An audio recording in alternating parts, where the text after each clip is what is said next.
नमस्कार. आपल्या सगळ्यांचे महाराष्ट्र सोशल न्यूज चॅनलमध्ये हार्दिक स्वागत. चला वळूया तर एका नवीन बातमीकडे. आजची बातमी.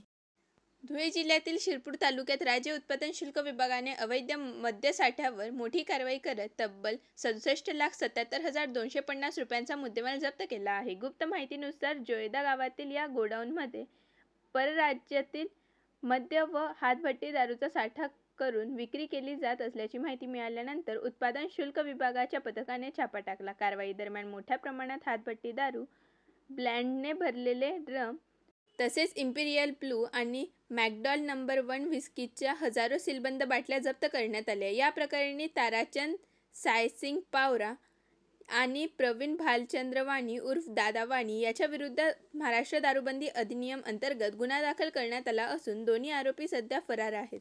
बातमी आवडल्यास चॅनलला लाईक व सबस्क्राईब करा व दररोज अशा नवनवीन बातम्या पाहण्यासाठी चॅनलला फॉलो करा. धन्यवाद.